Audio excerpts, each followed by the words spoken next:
This is the U.S. Navy's Ohio-class submarine, capable of destroying the world in 30 minutes.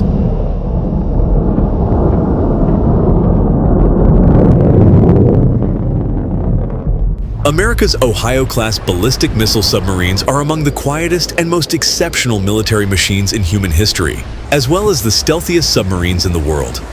Representing America's ace in the hole, they carry megatons of nuclear firepower while patrolling the world's oceans. Equipped with Trident missiles, these submarines can deliver precise and devastating strikes from virtually anywhere on the globe, ensuring that any nuclear attack on the United States will not go unpunished. Even a single vessel could reduce as many as 288 city-sized targets into radioactive ash in less than 30 minutes. Their advanced technology and formidable firepower make them a crucial component of America's strategic deterrence, ensuring global peace and security. The Ohio class is a class of nuclear-powered submarines consisting of 14 ballistic missile submarines, SSBNs, and 4 cruise missile submarines, SSGNs.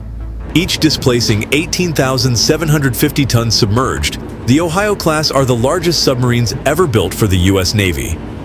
Now they are also the second largest submarines, after the 24,000 tons Boré class. Capable of carrying 24 Trident II missiles each, the Ohio class is equipped with more missiles than the Boré class, which carries 16 missiles. The biggest submarine ever built on Earth, the Soviet-era 48,000-ton Typhoon class, was retired in 2023. If you do the math, the Ohio-class submarines may be the most destructive weapon system ever created by humankind. These submarines are part of the United States nuclear deterrent triad, along with U.S. Air Force strategic bombers and intercontinental ballistic missiles. The 14 SSBNs collectively carry about half of America's active strategic thermonuclear warheads. Although the Trident missiles have no preset targets when the submarines go on patrol, they can be assigned targets quickly by the U.S. Strategic Command based in Nebraska, using secure and constant radio communication links, including very low-frequency systems. Back in the early 1970s, the Ohio submarines were developed in response to the need for a larger missile submarine capable of carrying the next generation and beyond of submarine-launched ballistic missiles.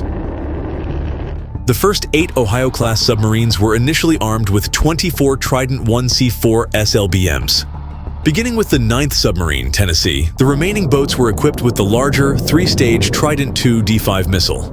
As part of the New START Treaty, 4 tubes on each SSBN were deactivated in 2017, reducing the number of missiles to 20 per boat. The Trident I carries up to 8 Mark IV reentry vehicles with W-76 nuclear warheads, each with a yield of 100 kilotons TNT and has a range of 4,600 miles. The Trident II D5 is a larger, heavier missile. Its payload includes a post-boost vehicle that can carry up to 12 reentry vehicles, though New START Treaty limits the number to 8. These reentry vehicles can be either the Mark IV with a W-76 100 kiloton yield warhead or the Mark V with a W-88 475 kiloton yield warhead. The missile has a maximum effective range of 7,456 miles. This considerable range upgrade makes it possible for a submarine equipped with Trident D5 missiles to strike any point in Russia. This is a nightmarish weapon of the apocalypse. What possible excuse is there for such monstrous, nation-destroying weaponry? The logic of nuclear deterrence. While a first strike might wipe out a country's land-based missiles and nuclear bombers, it's very difficult to track a ballistic missile submarine patrolling quietly in the depths of the ocean, and there's little hope of taking them all out in a first strike. Thus, ballistic missile submarines promise the unstoppable hand of nuclear retribution and should deter any sane adversary from attempting a first strike or resorting to nuclear weapons at all. At least, that's the hope. As such, the Trident-armed Ohio-class submarines will have succeeded in their mission if they never fire their weapons in anger. In 1994, the Nuclear Posture Review Study determined that, of the 18 Ohio SSBNs the Navy would be operating in total, 14 would be sufficient for strategic needs.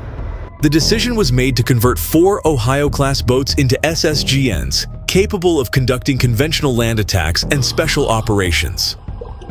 As a result, the four oldest boats of the class, Ohio, Michigan, Florida, and Georgia, progressively entered the conversion process in late 2002 and were returned to active service by 2008. Each submarine had its ballistic missile tubes reworked to carry up to 7 Tomahawk cruise missiles, for a total of 154 missiles per submarine. A single submarine can strike up to 154 targets with a 1-ton warhead at ranges of nearly 1,000 miles, providing a valuable capability in conventional conflict. The guided missile variants represent a potent kick-down-the-door capability, striking enemy command and control and air defense assets before friendly manned aircraft come within range. These submarines also come armed with Mark 48 torpedoes. The Mark 48 is a heavyweight acoustic homing torpedo designed to take out enemy shipping. Designed and built by Lockheed Martin, the Mark 48 has a modular design that allows updates to its digital guidance system software. This is an essential feature, as it enables weapon systems to remain in mission-capable service for longer periods of time. A Mark 48 weighs around 3,700 pounds, is 19 feet long, and has a 21-inch diameter. It carries a 650 pounds high-explosive warhead and has an operational range of up to 31 miles at lower speeds. When targeting fast-moving objects, the Mark 48 can reach speeds close to 65 miles per hour, making it highly effective at neutralizing targets. However, these are intended primarily for self-defense. A ballistic missile submarine's job isn't to hunt enemy ships and submarines, but to lie as low and quiet as possible to deny adversaries any means of tracking their movements. The submarine's nuclear reactor gives it virtually unlimited underwater endurance and the ability to maintain cruising speeds of 20 knots, 23 miles per hour, while producing very little noise. Unlike other military branches that are often called to respond to immediate crises, nuclear submarines adhere to a steady and meticulously planned routine of patrols. This strategic approach minimizes communication, allowing them to remain as stealthy and undetectable as possible. Each Ohio-class submarine operates with 2 dedicated crews, known as the Gold and Blue Teams, each consisting of 154 officers and enlisted personnel. These crews alternate their duties, ensuring continuous operation and maintaining a high level of readiness and efficiency. Patrols typically last between 70 and 90 days underwater, during which the crew relies on their training and the submarine's advanced technology to navigate and complete their mission without external support. The longest recorded patrol for an Ohio-class submarine is an impressive 140 days, achieved by the USS Pennsylvania. This extended deployment is a testament to the resilience and dedication of the crew, as well as the robust engineering of the submarine itself. These patrols ensure that the United States maintains a continuous and formidable underwater presence, ready to respond to any potential threats while remaining concealed beneath the ocean's surface. The U.S. Department of Defense anticipated a continued need for a sea-based strategic nuclear force, with the first Ohio-class SSBN expected to retire by 2030. To meet this timeline, a replacement submarine needed to be seaworthy by then, with an estimated cost of over $4 billion per unit, compared to the Ohio's $2 billion. In 2007, the U.S. Navy began a cost control study with Electric Boat and Newport News Shipbuilding. By December 2008, Electric Boat was awarded a contract worth up to $592 million for the missile compartment design of the Ohio-class replacement. The Columbia-class was officially designated on December 14, 2016, with the lead submarine being USS District of Columbia. The Navy plans to procure the first Columbia-class boat, with entry into service by 2031. U.S. Navy officials discussed extending the lives of select Ohio-class boats. During the 2022 conference, Rear Admirals Scott Papineau and Douglas G. Perry mentioned the possibility of extending the service life of Ohio-class boats with sufficient remaining nuclear fuel and good material condition.